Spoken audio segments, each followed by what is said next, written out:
네, 안녕하세요. 북촌라이프입니다. 오늘 읽을 책은 비벌리 엔젤의 좋은 부모의 시작은 자기 치유다입니다. 출판사는 책으로 여는 세상입니다.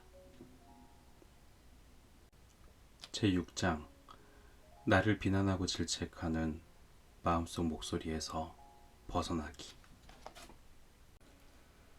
어릴 때 정서적으로 학대받거나 방치당한 사람들은 끊임없이 자기 자신을 평가하고 차갑게 심판하며 스스로에 대해 비합리적이고 터무니없는 기대와 기준을 세우는 등 많은 공통점을 보인다. 안타까운 사실은 이러한 경향이 부모가 그들을 대한 방식 때문에 생긴 직접적인 결과이긴 하지만, 그렇다고 해서 단순히 부모로부터 정서적으로 분리된다고 해서 이러한 경향이 저절로 없어지지는 않는다는 것이다. 오히려 이러한 경향은 어린 시절의 학대나 방치의 서글픈 유산으로 계속 남게 된다. 코니는 자신을 이렇게 묘사했다. 난 교육받은 여성인데도 늘 자신이 무능하고 멍청한 사람처럼 느껴져요. 끊임없이 나를 다른 사람과 비교하면서 결국 열등감을 느끼게 되죠. 거침없이 자기 주장을 하는 사람들, 남들이 어떻게 생각할지 별로 신경 쓰지 않는 사람들을 볼 때면 언제나 감탄하죠. 나는 혹시라도 말을 잘못하는 바람에 사람들이 내가 얼마나 바보 같은 사람인지 알아차리게 될까봐 늘 걱정하거든요. 사람들은 내가 지식이 풍부하고 일도 정말 잘한다며 감탄하며 이야기하지만 난 그런 말 안 믿어요. 그저 내가 안쓰러워서 기운나게 해주려고 하는 말로만 들려요. 친한 친구든 그게 누구든 사람들이 칭찬해주는 말을 받아들일 수가 없어요. 사람들이 뭐라고 말하건 내 기준에서 보면 난 늘 모자라거든요. 코니의 마음속에는 자신의 모든 행동을 지배하는 강력한 마음속 비판자가 있어서 편안한 마음으로 삶을 즐길 수가 없었던 것이다. 부모가 아이를 잘 돌봐주고 격려해줄 경우 아이의 마음속에는 건강한 마음속 비판자가 발달하게 된다. 이때 마음속 비판자는 지켜야 할 규율과 결과를 말해준다. 자신의 가치 체계에 어긋나는 행동을 하려고 할 때 마음속 비판자는 아이에게 불안 신호를 느끼게끔 하는데, 실제로 어긋나는 행동을 하게 되면 죄책감을 느끼게 하거나 때로는 우울하게도 만든다.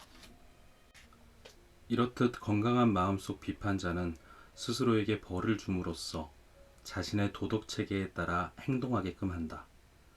그리고 이런 경우 마음속의 불안이나 죄책감, 우울은 적당한 선 안에서 유지되는데, 그 이유는 그들의 양심이 부모의 합리적인 태도를 모델로 하여 만들어졌기 때문이다.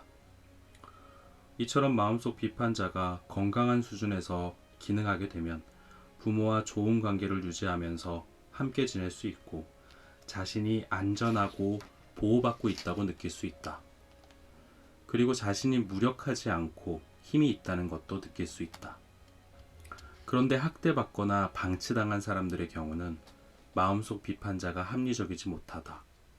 누구나 마음속에 자신을 비판하는 목소리가 있기 마련이지만, 이런 사람들은 마음속의 비판자가 극단적으로 악의적인 경향이 있다. 자신을 공격하고 심판하는 부정적인 내면의 목소리를 가리켜 심리학자들은 병적인 비판자라고 부른다. 커다란 목소리로 끊임없이 이야기하는 이 마음속 비판자는 사람들의 정신 건강에 엄청난 해악을 끼치는데, 그 어떤 상처나 박탈보다도 더 독이 된다. 이 마음속 비판자가 하는 주된 일 가운데 우리에게 도저히 이룰 수 없는 목표를 바라보게끔 부추기는 것이다. 절대로 마음 편히 쉬거나 만족감을 느끼지 못하게 하면서 완벽한 모습에 도달해야 한다며 끊임없이 우리를 괴롭히는 것이다. 또한 그렇게 하지 마, 이런 말로 끊임없이 우리에게 경고를 보내기도 한다. 그러한 요구는 끝이 없고 그 결과 우리에게 남는 것은 난 충분히 잘하고 있지 못하고 앞으로도 계속 그럴 거야 라는 느낌뿐이다. 뿐만 아니라 마음속 비판자는 끊임없이 우리 자신을 다른 사람과 비교하게 만든다. 예를 들어 어떤 기준에서 보면 우리가 잘하고 있을 때가 있다. 하지만 그 순간에도 비교해보면 늘 우리보다 더 잘하는 사람이 있기 마련이다. 그런데 마음속 비판자는 언제나 이러한 비교가 단순한 비교로 끝나지 않고 누가 더 나은가, 누가 더 잘하는가, 이런 가치를 결정짓는 쪽으로 향하게 만든다. 셀리아는 끊임없이 자신을 다른 사람들과 비교하면서 심한 고통을 겪었다. 그녀는 친구들과 어울려 놀 때 조용히 있으면서 다른 사람들의 이야기를 듣는 편이었다. 그런데 친구들이 자기 아이나 최근에 이뤄낸 일들에 대해 이야기할 때면 셀리아는 자신을 친구들과 비교하면서 완전히 실패자가 된 느낌에 빠지곤 했다. 친구네 아이들은 자기 아이에 비해 너무 잘하고 있었고 친구들도 모두 직장에서 승승장구하는 것 같은데 자기만 맨날 똑같은 일에 처박혀 있는 것 같았다. 집으로 돌아오는 길이면 셀리아의 마음속 비판자는 그녀에게 정말 나쁜 엄마라고, 학위를 딸 때까지 좀 더 학교에 다녔어야 했다며, 그리고 수많은 일들에 대해 그녀를 비난했다. 그래서 집에 도착할 무렵이면 그녀는 깊은 우울감에 빠져 있었다.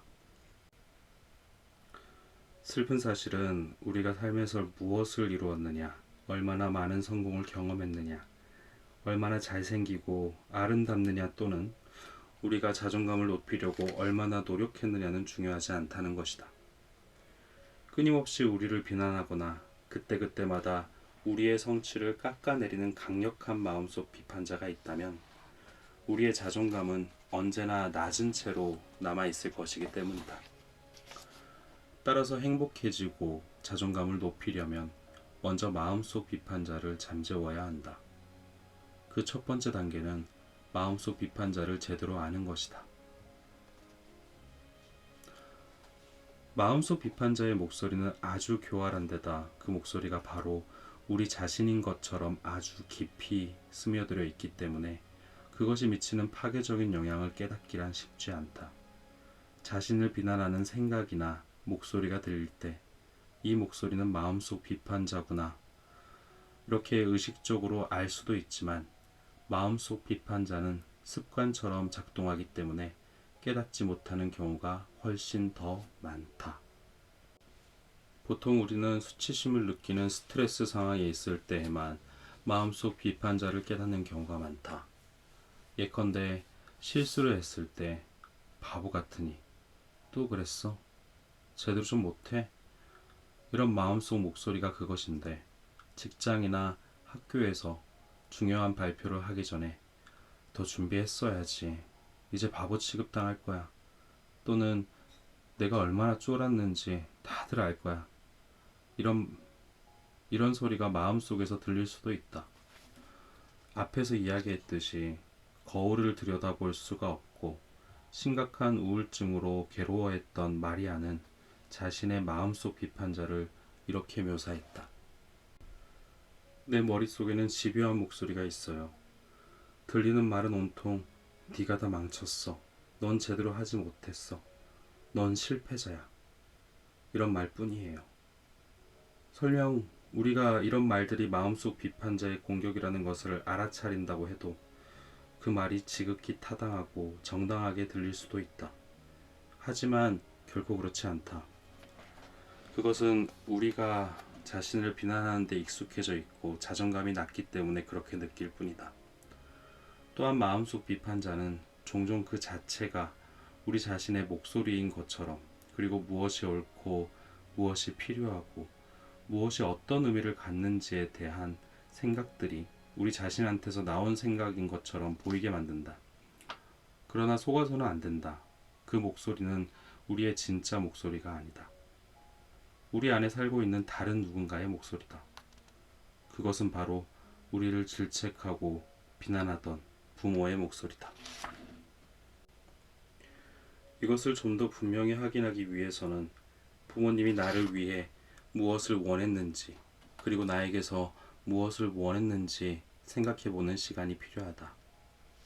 부모님은 내가 어떤 사람이 되기를 원했고 그 이유는 무엇이었는지, 부모님은 그러한 바람을 나에게 어떤 식으로 전달했고 그러한 바람은 나에게 어떤 영향을 미쳤는지 살펴보는 것이다.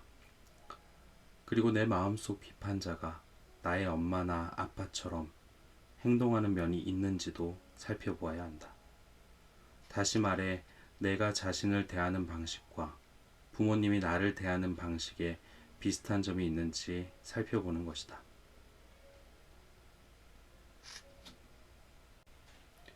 마음속 비판자가 무엇인지 확실히 알게 되었다면 마음속 비판자에게서 벗어나는 두 번째 단계는 마음속 비판자한테 공격당하고 있는 동안 자신의 모습을 자세히 관찰하는 것이다. 사실 쉬운 일은 아닌데 그 순간에 머무르면서 동시에 자기 몸과 감정이 마음속 비판자의 공격에 어떻게 반응하는지 집중해서 봐야 하기 때문이다. 우리가 약한 존재라거나 발가벗겨진 기분이 드는 상황일 때 마음속 비판자는 왕성하게 활동한다. 일단 마음속 비판자가 활동하게 되면 수치심의 소용돌이는 저절로 돌아가게 되어 있다. 그러므로 마음속에서 일어나는 대화를 바깥으로 꺼내는 것이 꼭 필요하다. 마음속 대화를 밖으로 꺼내면 이 대화를 우리가 의식할 수 있게 될 뿐 아니라 마음속 대화가 우리에게 미치는 영향력도 줄일 수 있다. 사실 많은 사람들이 자기도 모르는 사이에 마음속에서 자기를 비난하는 대화를 하고 있다. 다음은 자신을 비난하는 마음속 대화를 밖으로 끄집어내기 위한 방법으로 게슈탈트 치료법을 적용한 것이다. 눈을 감고 편안히 앉는다. 그리고 이렇게 상상해보자. 나는 거울을 보고 앉아있고 그런 내 모습이 거울에 보인다. 그런 다음 거울에 비친 자신이 어떤 모습으로 앉아있는지 살펴보자. 나는 어떤 옷을 입고 있는가? 어떤 표정을 짓고 있는가? 이제 마치 다른 사람에게 이야기하듯 거울에 보이는 내 모습에 대해 비판해보자. 이왕이면 소리내어 이야기하는 것이 더 좋다. 뭐든 생각나는 대로 다 이야기하되 그렇게 몇 분 동안 나 자신을 비난해보자. 이때 특히 목소리에 집중해보자. 이제는 거울 속의 사람과 자리를 바꾸었다고 상상해보자. 그리고 조금 전 비판당했던 거울 속의 사람이 되어 그 비판에 대해 대답해보자. 나는 뭐라고 대답하고 있는가? 대답하면서 어떤 느낌이 드는가? 그런 다음 다시 역할을 바꿔 거울 속의 사람을 비판해보자. 다시 비판자의 입장에서 대화를 계속해 나가면서 자신이 무슨 말을 하는지, 어떤 식으로 말하는지, 목소리 톤은 어떤지, 그리고 무엇을 느끼는지 의식해보자. 각 역할을 할 때 신체적으로나 감정적으로 어떤 느낌이 드는지도 잘 살펴보자. 비판하고 있는 목소리가 누구의 목소리와 비슷하게 들리지는 않는가? 조용히 앉아 대화하면서 일어난 모든 일들을 되새겨보자. 자신의 감정이나 깨닫게 된 것을 적고 싶을 수도 있다. 예컨대 이 과정을 해나가면서 어쩌면 자신에게 변화하라고 자꾸만 요구하는 힘세고 비판적이며 강압적인 자신의 일부와 그리고 그러한 비판에 대해 변명하고 사과하고 말을 딴 데로 돌리려고 하는 자신의 일부가 서로 다투는 것을 경험했을 수도 있다. 그리고 그것이 마치 부모와 자신의 관계처럼 보일 수도 있을 것이다. 늘 나를 더 나은 사람으로 바꾸기 위해 부모로서 나를 다스리고 싶어하는 부모와 계속해서 이러한 것을 피하려고 하는 자녀로 말이다. 그리고 내게 너무 많은 것을 요구하고 비판하던 목소리가 다름 아닌 늘 내게 요구하는 게 많았던 부모나 나를 지배하는 어떤 권위적인 누군가의 목소리처럼 들린다는 것을 알아차렸을지도 모른다. 우리가 계속해서 마음속 비판자의 부정적인 메시지에 공격당하고 있는 한 자존감이 자라날 기회는 없다. 마음속 비판자를 잠재우는 가장 강력한 방법 가운데 하나는 마음속 비판자가 하는 말에 그냥 수긍하는 것이 아니라 적극적으로 말대답을 하며 반박하는 것이다. 그런데 이 방법을 이야기해주면 대부분의 사람들은 아주 불편해한다. 이것은 마음속 비판자가 주로 부모의 메시지에 의해 생겨났고 실제로 부모의 목소리처럼 들리기 때문에 마음속 비판자에게 말대답한다는 것이 부모에게 대드는 것처럼 느껴지기 때문이다. 무엇보다 여전히 부모에게 위협받고 있는 사람이라면 더욱 그럴 것이다. 만약 마음속 비판자에게 대드는 것이 두렵게 느껴진다면 그럴 만한 용기와 힘이 날 때까지 기다렸다가 천천히 시작하면 된다. 다음의 말들은 마음속 비판자를 조용히 시키는데 아주 효과가 좋다고 증명된 말들이다. 닥쳐, 그만해. 그런 말은 독이야, 그만해. 그만 내려와. 그런 말 같지도 않은 소리 그만해. 그건 거짓말이야. 그건 엄마가 했던 거랑 똑같은 거짓말이야. 난 너 안 믿어. 더 이상은 안 당해. 마음속 비판자가 나타나면 바로 잡아버려야 한다. 마음속 비판자가 우리를 약하게 만들고 상처 주기 전에 말이다. 마음속 비판자에게 소리를 질러보자. 우리의 분노에 놀라 마음속 비판자가 사라지도록 말이다. 만약 마음속 비판자가 대받아 소리친다면 훨씬 더 크게 소리치자. 실제로 소리내어 고함 지르는 것이 필요할 수도 있다. 마음속 비판자를 욕하는 것은 그야말로 건강한 것이며 스스로 힘이 있다는 느낌이 생길 수도 있다. 마음속 비판자의 목소리가 들릴 때마다 이런 식으로 해보자. 어느덧 공격이 사그라드는 것을 실제로 경험하게 될 것이다. 나는 어릴 때부터 자기도취적인 엄마 밑에서 자라면서 비난과 거부라는 몽둥이로 몰매를 맞으며 자라왔다. 그러면서 엄마의 부정적인 메시지와 평가를 나 자신의 것으로 믿게 되었다. 이렇듯 다른 사람의 가치관이나 생각을 자신의 것으로 받아들이게 되는 것을 전문적인 말로 내사라고 한다. 그리고 이러한 부정적인 내사를 쉽게 말하면 강력한 마음속 파괴자가 생긴 것이라고 할 수 있다. 건강한 부모는 아이가 잘못했을 때도 대체로 아이를 받아준다. 아이의 나쁜 행동에 대해서는 혼을 내지만 아이 자체를 거부하지는 않는다. 하지만 자기 도취적인 부모들은 그렇지 않다. 아이 자체를 거부해버린다. 그 결과 아이의 내면에서는 부정적인 마음속 비판자, 곧 마음속 파괴자가 발달하게 된다. 다름 아닌 부모의 거부하는 모습이 아이의 마음속에 자리 잡는 것이다. 부정적인 내사, 곧 마음속 파괴자는 우리의 마음속에서 건강한 감시자로서 활동하는 것이 아니라 벌 주고 처벌하려는 원수로 활동한다. 그리하여 우울, 죄책감, 수치심, 그리고 내면의 갈등을 일으키게 해 우리의 마음을 갈갈이 찢어 놓는다. 부모가 우리를 괴롭힌 것과 똑같은 방법으로 우리 자신을 괴롭히는 것이다. 이 잔인한 마음속의 목소리를 피해서 달아날 길도 숨을 곳도 없다. 그러나 이 목소리를 잠재울 방법은 있다. 주의 깊게 살펴보면 마음속 파괴자의 영향력을 뿌리 뽑고 그러한 부정적인 메시지에 반박하는 것이 가능하다. 마음속 파괴자는 우리가 필사적으로 부모의 사랑을 필요로 하는 어린아이일 때 처음으로 우리의 현실 속으로 들어온다. 부모가 비판적이거나 사랑이 없을 때 그들의 차가운 눈과 환한 입은 우리의 마음속 파괴자가 되어 속에서부터 우리에게 상처를 주기 시작한다. 그리고 점점 자라면서 마음속 파괴자는 우리를 제한하기 시작한다. 우리의 참된 나가 이를 거부하려 해도 늘 참패를 당하고 만다. 마음속 파괴자는 보호와 한계를 통해 우리를 안전하게 해주는 양심과는 달리 우리에게서 안전을 빼앗아간다. 그런데도 우리는 마음속 파괴자의 말을 들음으로써 부모의 사랑을 다시 얻을 수 있게 될 것이라 믿기도 한다. 이러한 잔인한 목소리는 우울증이 생기게 만들 수 있다. 사람들이 우리에게 하는 칭찬을 무시해버리도록 하거나 사람들이 보이는 애정을 믿지 못하게 만들 수도 있다.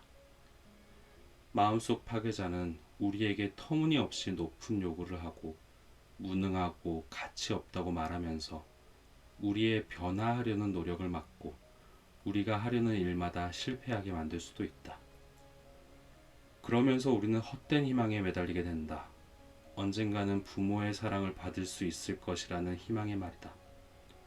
이러한 희망 때문에 우리 내면의 어린아이는 어린애 같은 짓을 계속하게 된다. 설탕에 중독되거나 늑장 부리거나 늘 지각하거나 어린 시절의 욕구와 쾌락에 빠져들거나 성인으로서의 삶을 망가뜨리고 있는 것이다. 부정적 내사, 곧 마음속 파괴자는 우리를 공격하고 구속하던 부모의 목소리가 우리 마음속에 자리를 잡은 것이기 때문에 우리가 아닌 또 다른 어떤 실체가 우리를 공격하는 것처럼 느껴지게 된다. 마음속 파괴자는 넌 실패작이야. 왜? 해보시지? 이런 말로 우리를 비웃고 비난한다.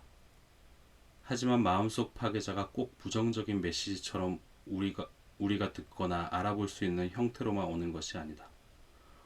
오히려 우리가 즐거움이나 사랑, 인정 또는 성공을 경험할 때마다 우리 마음속에서 어떤 일이 일어나는지 주의 깊게 관찰함으로써 마음속 파괴자의 영향력을 알 수 있다. 왜냐하면 우리가 이런 기분 좋은 감정을 느낄 때 마음속 파괴자가 위협을 느끼며 고개를 내밀기 때문이다. 마음속 파괴자는 우리를 무능하게 만들고 행복에서 멀어지게 하고 심지어 우리를 없애버리고 싶어 한다. 우리가 뭔가 좋은 것을 느끼거나 경험하는 것도 못 견뎌야 한다. 인정받는 것 같은 행복감을 느끼거나 자연스럽고 유쾌한 기쁨을 경험할 때 또는 성취했다는 자랑스러움을 느낄 때 우리 안에서 무슨 일이 일어나는가? 마음속 파괴자는 그 순간을 망칠 방법을 찾고 있다. 우리가 사랑받고 인정받는 듯한 긍정적인 경험을 하고 있을 때 마음속 파괴자는 우리로 하여금 가까운 사람에게서 분노나 불만을 살 만한 행동을 하게끔 만들곤 한다. 예컨대 새로 만난 남자친구에게 사랑받는 느낌이 든다고 하자. 이 순간 마음속 파괴자는 우리가 사랑받는다고 느끼는 것을 싫어한다. 그래서 남자친구와 말다툼을 하게 만들거나 다른 남자들에게 애교를 부려 남자친구를 화나게 만들도록 하는 것이다. 다음은 마음속 파괴자를 알아보는데 도움이 되는 몇 가지 방법이다. 기쁨, 즐거움, 사랑, 인정 또는 성공을 경험할 때 나에게 무슨 일이 일어나는지 눈여겨본다. 이런 긍정적인 느낌이 들 때마다 너무 많이 먹거나 너무 술을 많이 마신다거나 또는 다른 식으로 뭔가에 빠져들게 되는지 특히 눈여겨본다. 사랑받고 있거나 인정받고 있다고 느낄 때마다 말다툼을 시작하거나 사람들을 밀어내지는 않는지 눈여겨본다. 셰럴의 엄마는 자기도 지적인 사람으로 셰럴을 전혀 사랑하지 않았다. 엄마는 셰럴을 가졌을 당시 남편과 헤어질 생각을 하고 있었기 때문에 아기를 원하지 않았다. 그런데 셰럴이 태어났고 엄마는 그런 딸을 싫어했다. 엄마는 사람들 앞에서 딸을 웃음거리로 만드는 일이 많았다. 셰럴이 만 2세가 되었을 때 엄마는 드디어 남편을 떠나기로 결심했다. 그리고 자리를 잡을 때까지만 이웃 부부에게 셰럴을 맡기기로 했다. 하지만 부모 중 누구도 셰럴을 찾지 않았고 그렇게 5년이 지났다. 셰럴이 만 7세가 되었을 때 어느 날 엄마가 찾아와서는 셰럴을 데려가야겠다고 했다. 셰럴은 여지껏 부모로 믿고 있던 아빠와 엄마를 떠난다는 것에 가슴이 찢어졌다. 그런데 셰럴의 엄마가 갑자기 딸을 데려가고 싶어 했던 까닭은 베이비시터가 필요했기 때문이라는 사실이 밝혀졌다. 셰럴의 엄마는 재혼해서 어린 아들 둘이 생겼고 일하러 가려면 아이들을 돌봐줄 사람이 필요했던 것이다. 이제 셰럴은 누군가에게 가까워졌다고 느낄 때마다 곧바로 그 사람을 비난하거나 상처 주고 모욕하는 말을 하면서 밀어냈다. 바로 그녀의 마음속 파괴자가 하는 일인 것이다. 부정적 내사, 곧 마음속 파괴자와 싸울 때 우리는 짓밟힌 느낌이 들면서 너무 애쓴 나머지 기진맥진해 버리기도 한다. 그리고 절대 이기지 못할 것처럼 느껴지기도 한다. 어줍지 않게 한 발짝 앞으로 나갔다가 두 발짝도 아니고 12발짝쯤 뒤로 물러나 버린 꼴이 되곤 한다. 마음속 파괴자의 끊임없는 비난을 무시하려고 애쓰지만 결국 그 과정에서 더 무력함을 느끼면서 굴복하기 쉽다. 하지만 꼼꼼하고 계획 있게 생각하고 노력한다면 마음속 파괴자의 입에 재갈을 물릴 수 있다. 첫 번째 단계는 마음속 파괴자를 내 목소리가 아닌 외부의 어떤 존재라고 정의하는 것이다. 마음속 파괴자를 자신의 일부로 생각하는 한 우리는 언제나 불리한 입장에 서게 된다. 대신 그것을 우리에게 무리하고 터무니없는 것을 요구하는 외부의 존재로 바라보면 우리에게 유리해지기 시작한다. 마음속 파괴자를 내가 아닌 다른 존재로 생각한다는 것은 쉽지 않다. 왜냐하면 우리가 무의식 중에 마음속 파괴자를 자기 도치적인 부모 또는 지나치게 통제하던 부모의 한 측면으로 보기 때문이다. 다시 말해 부모에 대한 의리 때문에 그렇게 하기가 어려울 수도 있다는 말이다. 더구나 자기 자신을 가장 우선으로 두고 소중하게 여기도록 교육받지 못한 사람들이라면 더욱 그럴 것이다. 하지만 우리 안에서 마음속 파괴자를 없애고 우리의 진짜 가능성을 확인하기 위해서는 홀로서기를 해야 한다. 그리고 우리가 어릴 때 부모가 채워주지 못한 욕구들을 지금에 와서 채워줄 수는 없다는 사실을 받아들여야 한다. 어린애 같은 행동과 공상, 막연한 환상, 그리고 부모님이 우리의 욕구를 채워주길 바라는 무의식적인 집착을 떠나보내야 한다.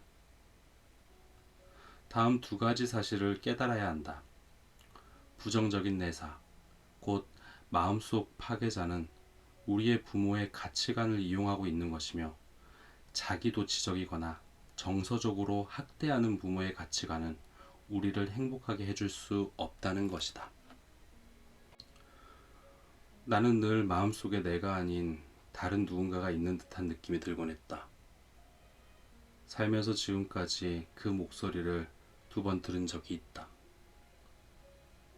부정적 내사자, 곧 마음속 파괴자가 거칠고 깊은 괄괄한 목소리로 말을 하고 있었다. 덕분에 그 목소리가 내 것이 아니라는 것이 아주 분명해졌다. 처음 그 목소리를 들을 때를 결코 잊을 수가 없다. 그때 나는 이제야말로 살을 뺄 준비가 되었다고 느끼면서 길을 걷고 있었다. 내가 스스로에게 이제 진짜 준비가 되었어. 정말 살을 뺄 거야. 라고 조용히 말하고 있을 때 나는 인도 끝에 다다랐다. 인도에서 걸음을 떼고 찻길로 내려서는 순간 내 머릿속에서 너 살 빼게 놔두지 않을 거야. 이런 말하는 목소리가 들렸다. 정말 끔찍했다. 이 목소리가 사실은 나의 자기도취적인 어머니를 나타낸다는 것을 깨닫기까지는 그러고도 몇 년이 더 걸렸다. 나는 부정적 내사자, 곧 마음속 파괴자가 내가 아닌 외부의 존재이고 그것이 내 안에 자리를 차지하고 들어와 있을 뿐이라는 사실을 정기적으로 나 자신에게 일깨워 주었다. 그런 식으로 생각함으로써 나는 마음속 파괴자에게 맞서고 반박할 때 내 일부를 공격한다는 느낌을 지울 수 있었다. 나는 마음속 파괴자에게 더 이상 나를 조종하도록 놔두지 않겠다고 큰 소리로 선언하는 것부터 시작했다. 대화는 이런 식이었다. 너도 알았으면 좋겠는데 난 이 싸움에서 이길 거야. 더 이상 네가 나를 조종하게 놔두지도 내 행복을 파괴하게 가만두지도 않을 거야. 이 말을 할 때 실제로 내 안에서 강한 힘이 솟아오르는 느낌이 들었다. 그런데 이런 태도로 마음속 파괴자를 대하기로 결심했다면 그 결과에도 대비해야 한다. 이런 선언을 하고 나면 마음속 파괴자도 온 힘을 다해 맞설 것이기 때문이다. 내 경우는 바로 다음 주에 나타났다. 나는 내담자가 약속까지 바꿔놓고는 늦게 도착해 몹시 짜증이 났다. 그제야 내가 지난 한 주 내내 운전을 엉망으로 하고 있다는 사실을 깨달았다. 나는 뚜렷한 이유도 없이 차도를 벗어나기 시작했고, 한 번은 주의를 제대로 기울이지 않아 앞차를 들이받을 뻔하기도 했다. 그리고 요즘 내가 아무데나 부딪히고 다닌다는 것도 깨달았다. 바닥에 떨어진 것을 주우려고 몸을 숙였다가 일어나면서 머리를 박고 탁자의 엉덩이를 부딪히고 발가락을 찧었다. 나는 이 모든 일이 마음속 파괴자가 한 일이라는 것을 한 주가 다 지나서야 깨달았다. 나는 마음속 파괴자에게 큰 소리로 외치는 것을 계속했고, 몸매 관리와 내 몸과의 교감을 위해 수영도 계속 다녔다. 아주 천천히 나는 파괴자가 약해지기 시작했다는 것을 알 수 있었다. 아직도 가끔씩 마음속 파괴자가 비열한 고개를 쳐들기도 하지만 이제 나는 그에 맞설 준비가 되어 있고 어떻게 대처해야 하는지 알고 있다. 안타깝게도 마음속 비판자나 파괴자에게 맞서 반박하거나 닥치라고 외치는 것만으로는 그러한 목소리를 영원히 잠재울 수가 없다. 잠깐은 도움이 되겠지만 결국 다시 들려오게 되어 있다.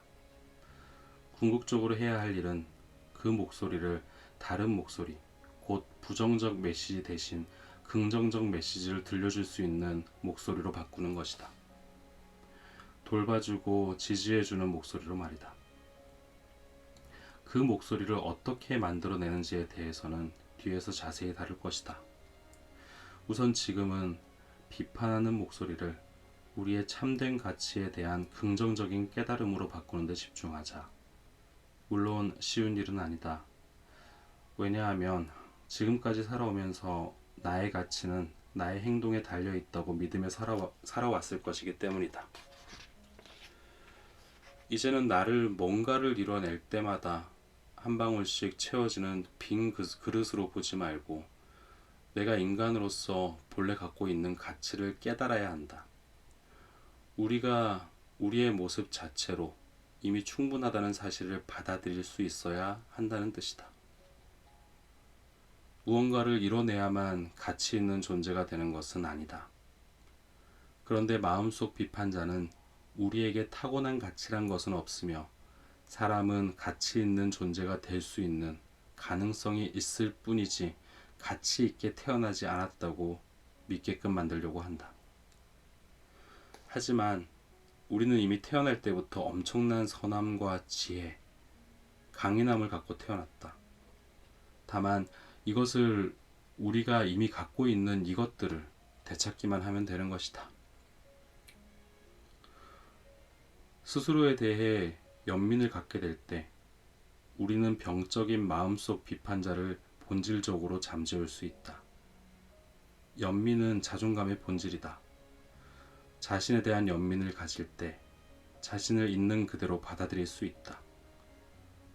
스스로를 기본적으로 좋은 사람이라고 여기게 되고 실수를 해도 용서하게 된다. 또 자신에 대해 알맞은 기대를 하고 성취 가능한 목표를 세우게 된다. 연민은 하나의 삶의 기술이다. 이미 이런 기술을 지니고 있다면 더 발전시킬 수 있고 아직 갖고 있지 못하다면 배울 수도 있다. 마음속 비판자가 우리가 한 일에 대해 또는 어떤 것을 하지 않았다고 우리를 비난할 때 스스로에게 이렇게 말하며 맞서보자. 난 최선을 다하고 있어. 이 상황에서는 이게 내가 할 수 있는 전부야. 스스로에 대해 연민을 보여주는 법을 배우게 될 때 우리는 또한 스스로의 가치를 새롭게 깨닫게 된다. 실수할 때마다 넌 뭐가 문제니? 또는 넌 바보 멍청이야. 이렇게 말하는 마음속 비판자의 목소리에서 완전히 벗어날 수 없을지는 모르지만 그와 대등한 또는 더 강하게 난 최선을 다했어. 난 있는 그대로도 괜찮은 사람이야. 이렇게 말해주는 목소리를 만들고 키워나갈 수 있을 것이다. 건강한 마음속 목소리를 강화시키는 방법들은 이후 자세히 배울 것이다. 심리학 쪽지. 부모의 정서적 학대는 아이의 마음속에 부정적인 심판자 또는 병적인 비판자를 만들어낸다. 마음속 비판자는 우리 자신의 목소리가 아니라 우리를 무시하고 비난했던 부모의 목소리가 우리 안에 자리 잡은 것이다. 스스로에 대해 연민을 갖게 될 때 우리는 병적인 마음속 비판자를 잠재울 수 있고 자신을 있는 그대로 받아들일 수 있다. 연민은 우리가 배워야 할 하나의 삶의 기술이다.